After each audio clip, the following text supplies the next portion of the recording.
Hello दोस्तों, मेरा नाम सतीश यादव है और आप लोग देख रहे हैं मेरा चैनल आदर्श कोचिंग सेंटर। दोस्तों, आज की इस वीडियो में हम चैप्टर 1 क्लास 8 का साइंस का चैप्टर 1 जो है दहन और ज्वाला चीज़ों का जलना, इसके बारे में बताने वाले हैं। इसका इम्पोर्टेंट जो पॉइंट्स है उसको हम आप लोग को नोट करवा देंगे। पहला इम्पोर्टेंट पॉइंट्स है कि दाह्य पदार्थ क्या है। दाह्य पदार्थ क्या है? तो जलने वाले पदार्थ को दाह्य पदार्थ कहते हैं, यानी जो पदार्थ जलने वाला होता है उसे दाह्य पदार्थ कहते हैं। ठीक है। क्वेश्चन नंबर अगला है, आगे क्वेश्चन दिया हुआ है कि अदाह्य पदार्थ क्या है। तो जो नहीं जलने वाले पदार्थ होते हैं उन्हें अदाह्य पदार्थ कहते हैं। जो पदार्थ नहीं जलने वाले होते हैं उसे कौन सा पदार्थ कहते हैं? अदाह्य पदार्थ। फिर आगे इम्पोर्टेंट पॉइंट जो दिया हुआ है कि ज्वलनशील पदार्थ क्या है। तो वैसे पदार्थ जो लौ पर गर्म करने पर जल जाते हैं ज्वलनशील पदार्थ कहलाते हैं। यानी वे पदार्थ जो लौ पर गर्म करने पर जल जाते हैं उसे क्या कहते हैं? ज्वलनशील पदार्थ। दूसरा है अज्वलनशील पदार्थ क्या है। तो वैसे पदार्थ जो लौ पर गर्म करने पर नहीं जलते हैं अज्वलनशील पदार्थ कहलाते हैं। वैसे पदार्थ जो लौ पर गर्म करने पर नहीं जलते हैं अज्वलनशील पदार्थ कहलाते हैं। इसके बाद आगे जो टॉपिक है ज्वलन ताप क्या है। तो इसका आंसर ऐसे दे सकते हैं कि वह तापमान जिस पर पहुंचने के बाद कोई पदार्थ जलना शुरू कर देता है उस पदार्थ को ज्वलन ताप कहलाता है। यानी कि कोई भी पदार्थ किसी तापमान पर पहुंचने के बाद जलना शुरू कर देता है वह पदार्थ का क्या कहलाता है? ज्वलन ताप कहलाता है। अगला क्वेश्चन है कि दावानल क्या है। दावानल क्या है? तो दावानल हम लोग बोलते हैं उसको, गर्मी ज़्यादा होने पर कुछ स्थानों में सूखी घास आग पकड़ लेती है जिससे पूरा जंगल में आग लग जाती है, जिसे दावानल कहते हैं। यानी कि गर्मी के दिनों में ज़्यादा गर्मी पड़ती है और ज़्यादा गर्मी पड़ने से कुछ स्थानों में जो सूखी घास इकट्ठी होती है उसमें आसानी से आग पकड़ लेती है, जिससे पूरा जंगल आग के चपेट में आ जाता है और पूरा जंगल में आग लग जाता है। इस घटना को हम लोग दावानल के नाम से जानते हैं। आगे बताते हैं, दावानल के बारे में तो हो गया। आगे इम्पोर्टेंट पॉइंट जो लिखा हुआ है स्टार दे करके कि पेट्रोल का ज्वलन ताप जो होता है किरोसिन के ज्वलन ताप से कम होता है। पेट्रोल का ज्वलन ताप किससे कम होता है? किरोसिन के ज्वलन ताप से। अगला जो दिया हुआ है सफ़ेद फास्फोरस। सफ़ेद फास्फोरस एक ऐसा फास्फोरस होता है जिसका ज्वलन ताप काफ़ी कम होता है, जिससे यह कमरे के ताप पर जल उठता है। यानी सफ़ेद फास्फोरस जो है इसको कमरे के ताप पर, यानी नाम मात्रा के ही हवा मिलने पर क्या हो जाता है? जलने लगता है। आगे पॉइंट है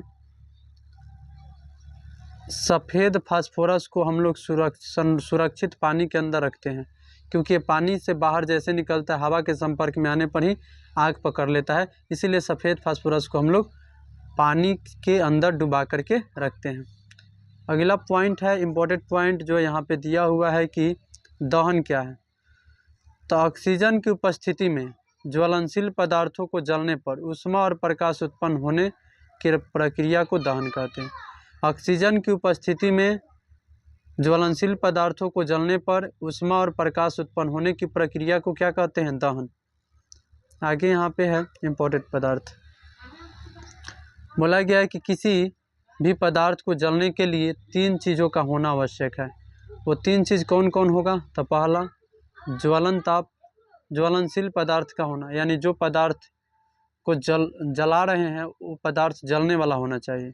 दूसरा, उस पदार्थ को जितना गर्मी चाहिए उतना गर्मी उसको मिल रहा है कि नहीं, यानी ज्वलन ताप तक पहुंचने का उपाय होना चाहिए। और तीसरा, हवा की ज़रूरत, यानी वह पदार्थ जलेगा तो उसको हवा चाहिए, और हवा में कौन सा गैस? ऑक्सीजन गैस, यानी O2 गैस उसको चाहिए, तभी जाके वो पदार्थ जलेगा। अगला पॉइंट दिया हुआ है मोमबत्ती। मोमबत्ती के बारे में देखिए। मोमबत्ती जो है, मोम एक ईंधन है अथवा ऊर्जा का एक रूप है। ठीक है, मोम एक ईंधन है या ऊर्जा का एक रूप होता है। मोमबत्ती एक हाइड्रोकार्बन है जो हाइड्रोजन और कार्बन से मिलकर बनी होती है। यानी मोमबत्ती जो बनी होती है किस किस से मिलकर के बनी होती है? तो हाइड्रोजन और कार्बन से मिलकर के बनी होती है। ऐसे करके पूछ लेगा कि मोमबत्ती किस किस से मिलकर बनी है? तो हाइड्रोजन और कार्बन से। अगला पॉइंट दिया हुआ है कि यह मधुमक्खी के छत्ते से भी निकाली जाती है। यानी कि मोम को कहाँ से निकाली जाती है? तब मधुमक्खी के छत्ते से भी मोम को निकाली जाती है। आगे जो पॉइंट है यहाँ पे दिया हुआ है कि आग के फैलाव को रोकने के लिए ये 3 उपायों में से एक उपाय करना होगा। यानी कहीं पे भी आग का फैलाव हो जा रहा है तो उसको रोकना है तो 3 उपायों में से कौन एक उपाय कर सकते हैं। पहला कि दाह्य पदार्थ को हटा देना, यानी जो पदार्थ जलने वाला है और जहाँ पे आग लग गया है वहाँ से जलने वाले पदार्थ को हटा देना चाहिए। दूसरा, ऑक्सीजन की आपूर्ति बंद कर देना चाहिए, यानी कि हवा मिल रहा है तो हवा को कैसे रोकने का उपाय करना चाहिए जिससे हवा न मिल सके, ऐसे आसानी से क्या हो जाएगा, आग बुझ जाएगी। तीसरा बात यह कर सकते हैं कि जो पदार्थ जलने वाला है उसके ज्वलन ताप को बढ़ा देना चाहिए, जिससे क्या होगा कि जल्दी से वो पदार्थ जल जाएगा और जल जाने के बाद आग ऑटोमेटिक बुझ जाएगा। आगे दिया हुआ है अग्निशामक यंत्र के बारे में। देखिए, आग को बुझाने वाले संयंत्र को अग्निशामक कहते हैं। क्या कहते हैं? अग्निशामक। यानी कि आग को बुझाने वाले संयंत्र के नाम पूछेगा तो क्या बता सकते हैं? अग्निशामक यंत्र। इससे आग को बुझाया जाता है। ठीक है। आगे है मोमबत्ती के ज्वाला के 3 क्षेत्र होते हैं। मोमबत्ती के ज्वाला के कितने क्षेत्र होते हैं? 3 क्षेत्र। कौन कौन? बाहरी भाग, मध्य भाग और आंतरिक भाग। मोमबत्ती के ज्वाला के 3 क्षेत्र होते हैं, बाहरी भाग, मध्य भाग और आंतरिक भाग। आगे बताते हैं। आगे है बाहरी भाग के बारे में। देखिए, बाहरी भाग क्या है? तो यह भाग जो होता है नीला और अदीप्त होता है। ठीक है। यह भाग जो होता है नीला और अदीप्त होता है। यहाँ पूर्ण दहन होता है क्योंकि यहाँ ऑक्सीजन ज़्यादा होता है। सबसे ज़्यादा ऑक्सीजन बाहरी भाग में होता है। यहाँ पूर्ण दहन होता है, यानी कि कोई भी पदार्थ जल्दी जल जाता है और यहाँ ऑक्सीजन ज़्यादा होने के कारण यह सबसे गर्म होता है। तो क्वेश्चन पूछेगा कि कौन सा भाग, मोमबत्ती का कौन सा भाग सबसे गर्म होता है? तब बाहरी भाग। कौन सा भाग? बाहरी भाग। आगे बताते हैं। आगे है दूसरा मध्य भाग। मध्य भाग क्या है? तो यह भाग पीला और चमकीला और दीप्त क्षेत्र होता है। ठीक है। यह भाग कैसा होता है? तो पीला और चमकीला होता है और यह दीप्त क्षेत्र होता है। यहाँ पूर्ण दहन नहीं होता है क्योंकि यहाँ ऑक्सीजन कम होता है। और मध्य भाग में पूर्ण दहन नहीं होता है क्योंकि यहाँ पे ऑक्सीजन की मात्रा कम होती है, इसलिए यहाँ पे पूर्ण दहन नहीं हो पाता है। आगे है तीसरा पॉइंट है कि आंतरिक भाग क्या है? तो यह क्षेत्र बत्ती के बहुत नज़दीक होता है। यह काला रंग का होता है क्योंकि यहाँ कार्बन के कुछ कण बचे होते हैं। यह सबसे कम गर्म क्षेत्र है, यानी आंतरिक भाग जो होता है सबसे कम गर्म क्षेत्र होता है। ठीक है। आगे हम बताते हैं अभ्यास प्रश्न। जो इस चैप्टर से रिलेटिव अभ्यास प्रश्न है, टोटल अभ्यास प्रश्नों को हम सॉल्व करेंगे। पहला प्रश्न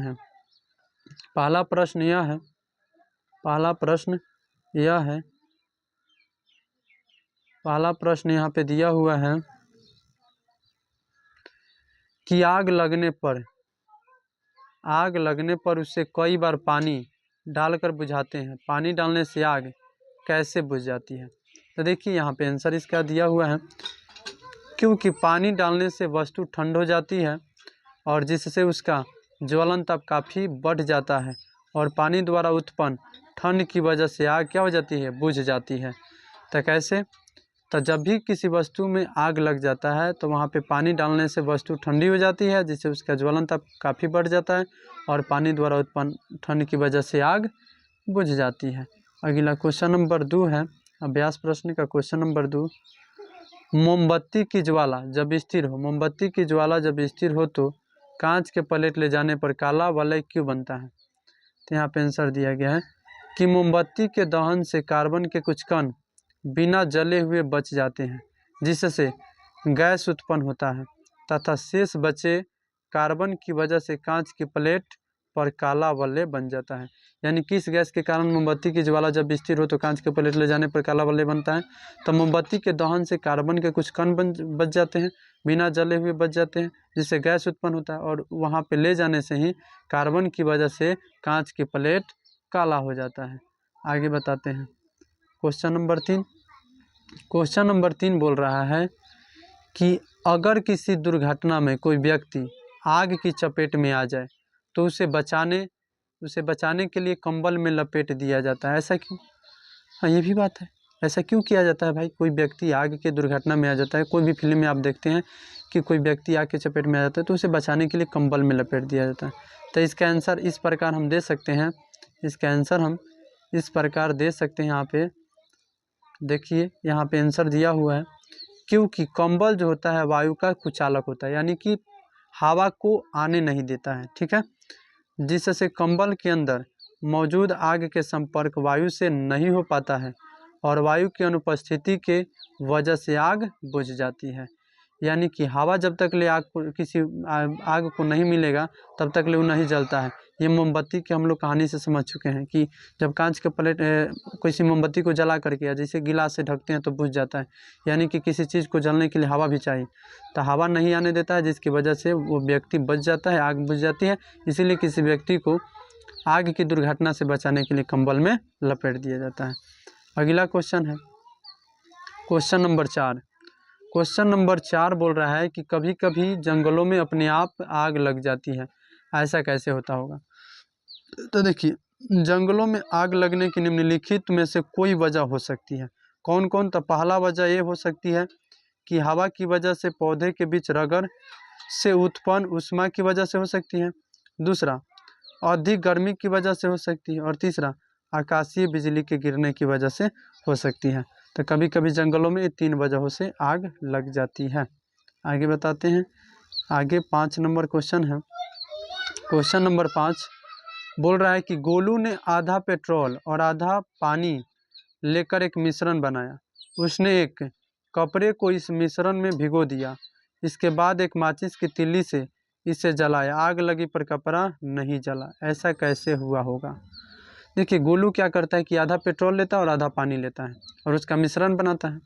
मिश्रण बना करके उसमें कपड़ा को डाल देता है और भिगो देता है और उसमें माचिस की तीली से जलाता है। आग लगता है लेकिन कपड़ा नहीं जलता है। तो इसका कारण यह है, यहाँ पे देखिए इसका कारण हम लिखे हैं, क्योंकि पानी जो होता है पेट्रोल से भारी होता है और भारी होने के कारण कपड़ा में मिल जाता है तथा पेट्रोल हल्का होने के कारण ऊपर में जल जाता है। यानी कि पानी जो होता है, पानी भारी होने के कारण नीचे बैठ जाता है जिसमें कपड़ा भी भीग जाता है और उसके अंदर ही रहता है, और हल्का होने के कारण तेल पानी के सतह पर ही तैरता रहता है। तो आग लगाते हैं तो ऊपर वाला सतह से तेल जल जाएगा और कपड़ा बच जाएगा, क्योंकि पानी में भीजे रहने के कारण उसमें आग नहीं लगेगा। आगे क्वेश्चन नंबर 6। क्वेश्चन नंबर 6 है कि माचिस को जलाने के लिए उसे माचिस की डिब्बियों से रगड़ा जाता है, ऐसा क्यों? तो इसका आंसर यहाँ पे है कि ज्वलन ताप पाने के लिए माचिस की तिल्ली को डिब्बे से रगड़ा जाता है। इसका आंसर ऐसे भी दे सकते हैं कि माचिस को जलाने के लिए उसकी माचिस की डिब्बियों पर रगड़ा जाता है, क्योंकि माचिस के डिब्बी पर लाल फास्फोरस पाया जाता है और लाल फास्फोरस का गुण होता है कि बिना रगड़े आग नहीं पकड़ती है, इसलिए उसको माचिस को जलाने के लिए माचिस के डिब्बे पर रगड़ा जाता है। क्वेश्चन नंबर 7 है। क्वेश्चन नंबर 7 यहाँ पे दिया हुआ है, ज्वाला के 3 क्षेत्र दिखाइए। तो ये जो है मोमबत्ती है, मोमबत्ती के ज्वाला के 3 क्षेत्रों को हम दिखा दिए, अदीप्त क्षेत्र, दीप्त क्षेत्र और काला क्षेत्र या नीला क्षेत्र। ये हमारा ज्वाला के क्षेत्र है, ये हम दिखा दिए। आगे है, आगे क्वेश्चन नंबर है 8। क्वेश्चन नंबर 8 है, घर में आग से होने वाली सावधानियों से बचने के लिए आप क्या क्या करते हैं, इसकी चर्चा आप अपने दोस्तों से कीजिए। तो यहाँ पे इसका आंसर हो जाएगा, इसका आंसर हो जाएगा कि घर में आग से बचने के लिए निम्नलिखित उपाय करना चाहिए। पहला, किसी भी पदार्थ का दहन सावधानी से करना चाहिए, यानी कोई पदार्थ को सावधानी से जलाना चाहिए। दूसरा, बिजली का उपयोग सावधानी से करना चाहिए।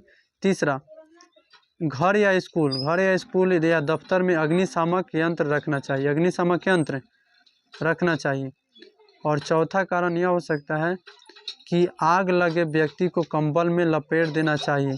पांचवा कारण यह हो सकता है कि बिजली या तेल से लगे आग पर पानी नहीं डालना चाहिए, ये हो सकता है। Question number 9। क्वेश्चन नंबर 9 बोल रहा है कि रिक्त स्थानों की पूर्ति कीजिए। बोल रहा है कि वह न्यूनतम तापमान जिस पर कोई पदार्थ जलना प्रारंभ करता है उस पदार्थ का क्या कहलाता है? तो वह न्यूनतम ताप जिस पर पहुंचने के बाद कोई पदार्थ जलना प्रारंभ करता है वो पदार्थ का क्या कहलाता है? ज्वलन ताप। क्या कहलाता है? वह पदार्थ का ज्वलन ताप कहलाता है। क्या कहलाता है? ज्वलन ताप, इसका आंसर हो जाएगा ज्वलन ताप। वह न्यूनतम ताप जिस पर पहुंचने के बाद कोई पदार्थ जलना शुरू कर देता है वह पदार्थ का ज्वलन ताप कहलाता है। आगे है दूसरा क्वेश्चन नंबर ख नंबर है कि कमरे के ताप पर आग पकड़ लेता है, कौन सा? तो इसमें हम बता चुके हैं आप लोगों को, सफ़ेद फास्फोरस। कौन सा फास्फोरस? सफ़ेद। इसका आंसर हो जाएगा सफ़ेद फास्फोरस। सफ़ेद फास्फोरस जो है कमरे के ताप पर आग पकड़ लेता है। तीसरा है मोम। मोम एक हाइड्रोकार्बन है जो किस किस से मिलकर के बना है? तो हाइड्रोजन और कार्बन से। हाइड्रोजन एक में भराएगा और दूसरा में भराएगा कार्बन। हाइड्रोजन और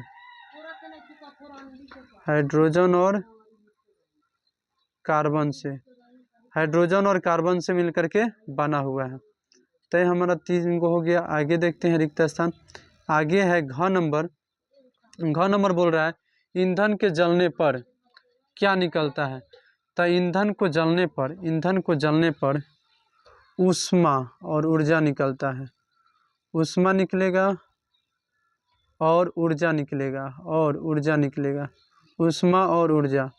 किसी ईंधन को जलने पर क्या क्या निकलेगा? ऊष्मा और ऊर्जा निकलेगा। आगे बोल रहा है पेट्रोल का ज्वलन ताप किरोसिन के ज्वलन ताप से क्या होता है? तो कम होता है। पेट्रोल का ज्वलन ताप किरोसिन के ज्वलन ताप से कम होता है। आगे के क्वेश्चन 10 नंबर इस चैप्टर का लास्ट क्वेश्चन है। क्वेश्चन नंबर 10 बोल रहा है कि निम्न पर सही या गलत का निशान लगाइए। पहला है कागज के कटोरा में पानी डालकर गर्म करने पर कागज जल जाता है। नहीं, ये गलत है। कागज के कटोरा में पानी डालकर गर्म करने पर कागज नहीं जलता है। क्वेश्चन 2 बोला है ख नंबर दहन के लिए वायु का होना आवश्यक है। तो ये सही है।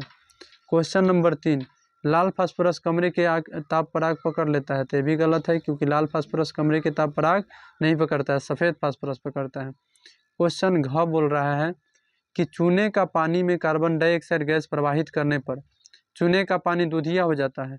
तो ये भी सही है। चूने के पानी में कार्बन डाइऑक्साइड गैस प्रवाहित करने पर चूने का पानी दूधिया हो जाता है। अंगन नंबर सवाल कह रहा है कि अम्ल और सोडियम बाइकार्बोनेट प्रतिक्रिया कर कार्बन डाइऑक्साइड गैस बनाते हैं। तो ये हमारा क्या हो जाएगा? अम्ल और सोडियम बाइकार्बोनेट प्रतिक्रिया कर कार्बन डाइऑक्साइड गैस बनाते हैं, ये सही है। आगे है च नंबर सवाल कह रहा है कि तेल द्वारा उत्पन्न आग को जल द्वारा नियंत्रित किया जा सकता है। तो ये गलत है। तेल से लगाए आग को जल द्वारा नियंत्रित नहीं किया जा सकता है क्योंकि जल भारी होता है और तेल हल्का, इसके कारण आग नहीं बुझेगा। तो उसको बुझाने के लिए बालू फेंकते हैं या कार्बन डाइऑक्साइड गैस वाला जो अग्निशामक यंत्र का उपयोग करते हैं जिससे हवा से कनेक्शन कट जाता है, या राख वगैरह फेंक करके इसको बुताया जा सकता है। तो ये हमारा इस चैप्टर का टोटल क्वेश्चन कंप्लीट हो गया।